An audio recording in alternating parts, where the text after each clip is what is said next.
당내 상황과 관련해서 민주당 사선 의원들이 기자회견을 열었습니다. 강성 지지층인 개딸과 비명계 갈등 중재에 나선 건데요. 이재명 대표도 어제 울산에서 지지자들을 만나서 내부 결속을 당부했습니다. 민주당 안팎의 의원과 지지자들 사이에 단결이 아닌 대립, 토론이 아닌 날선 공격이 앞서는 것 같아 참 우려가 큰 상황입니다. 당의 단결과 화합을 바라는 당원과 지지자 여러분들이 그릇된 행동을 하는 이들에게 당장 버스에서 내려와 이렇게 외쳐 주시기를 바랍니다. 진짜 중요한 건 우리는 이겨야 됩니다. 경쟁에서 이기기 위해서는 우리가 힘을 합쳐야 됩니다. 미워도 그래도 식구입니다. 힘을 합쳐서 우리가 부족하고 섭섭해도 손 꼭 잡고 반드시 꼭 이겨냅시다. 네. 그래도 수박들을 처단해 주십시오. 뭐라고요? 수박 처단. 제가 그런 얘기 했지 않습니까? 수박 이런 얘기 하지 말자고요. 그런 멸칭 쓰지 언어를 쓰지 말자. 이용당하잖아요. 결국 누구 손에? 네, 보면요. 최준봉 교수님, 앞서서 버스에서 내려와라는 얘기를 했습니다. 이 버스에서 내려와 운동, 이건 어떤 건가요? 언제냐면 2017년 그 후보 경선 과정에서 얘기가 있었는데 사실은 이게 처음 시작된 건 언제냐면요. 탄핵 과정이에요. 박근혜 전 대통령 탄핵 과정에서 집회를 많이 했었지 않습니까? 예, 그때 그랬죠. 경찰들이 이제 경찰 버스로 차벽을 세우고 이래가지고 일단 이게 조정을 했었는데 그때 이제 경찰 버스 위로 올라가서 어떤 분들이 조금 가격하게 시위를 하셨어요. 예. 그때 밑에 있던 분들이 제발 내려와라, 내려와, 내려와 외치면서 사람들이 내려오게 했거든요. 그래서 네. 과격한 시위가 아니라 평화로운 시위를 하겠다 이런 운동이 시작이에요.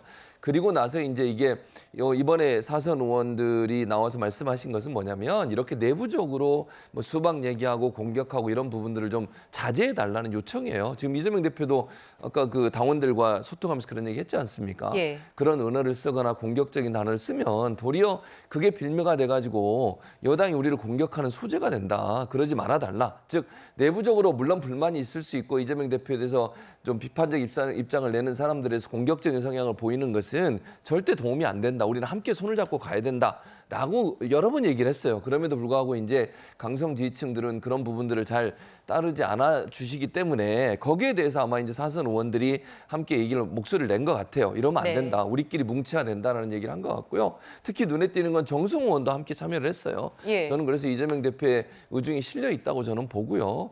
저는 이재명 대표가 얘기하는 거 그리고 사선 의원들이 얘기하는 것처럼 물론 좀 갈등은 있을 수 있고 반박은 있을 수 있지만 그럼에도 불구하고 너무 과격하게 상대방을 공격하는 것은 민주당 단합에 도움이 안 된다 이렇게 생각을 합니다.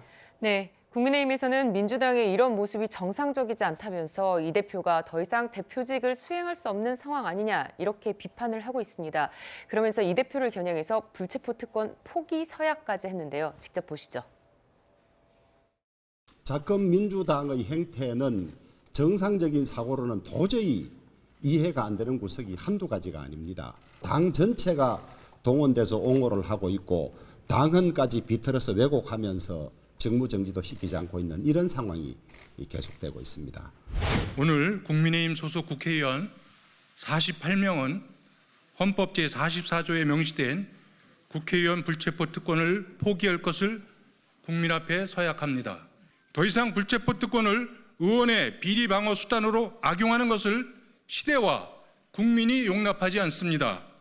방탄국회 때문에 정치에 대한 국민 불신이 심화되고 여야 갈등의 원인이 되는 것을 정치권 스스로 끊을 때가 됐습니다. 네, 정미경 의원님. 민주당에서 압박이 되겠죠?